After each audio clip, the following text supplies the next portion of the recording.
Hello everyone, Wayne Motts from the National Civil War Museum bringing to you another episode of Tombstone Tales, Civil War Resting Places. And I'm in the 4th Street Cemetery in Dover, Ohio, about 25 miles south of Canton, Ohio, in Tuscarawas County. And believe it or not, this is the Civil War resting place right here below my feet of one of the most famous Confederate raiders of the American Civil War. Dover, Ohio, known as Canal Dover during the time of the American Civil War, was the boyhood home of William Clarke Quantrill. And Quantrill was born July 31st, 1837. His father, Thomas Quantrill, was from Hagerstown, Maryland. His mother, Caroline, was from Chambersburg, Pennsylvania, just 25 miles west of the famed battle at Gettysburg. And so they moved out west, and young Quantrill is reared here. He goes to the Canal Dover Union School where his father was principal. And then in the 1850s, about 1855, William Clarke Quantrill leaves and goes west. And he sort of wanders around. He goes to Illinois, he goes to Indiana, he goes to all these different places, out to Utah, where he is a teamster. And when the Civil War starts, he joins the Confederate service, but he really doesn't like what's going on, so he becomes an irregular. He becomes a guerrilla operative in the Civil War.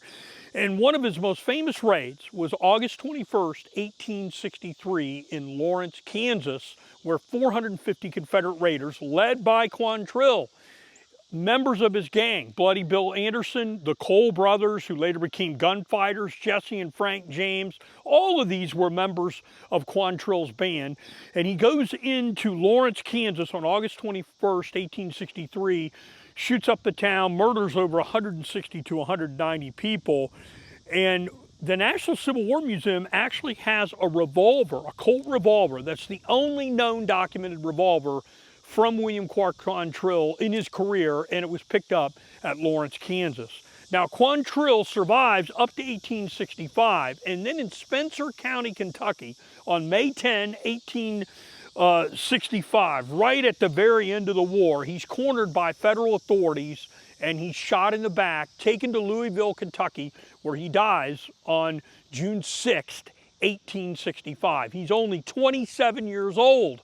This grave is one of the reported 3 graves of Quantrill. He has remains in Missouri, he's got remains in Louisville, Kentucky, and his mother wanted a portion of his remains to come here to his hometown in Dover, Ohio. His skull was stolen. It ended up in the Historical Society here in the local community and was laid to rest here at this grave, one of the 3 grave locations for William Clarke Quantrill, the greatest Confederate raider in the Civil War.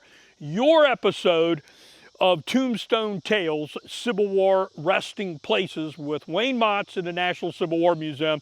I hope you enjoyed this episode. Please like, share, pass around, and follow us on social media for our educational content. Thanks for supporting myself and the Civil War Museum.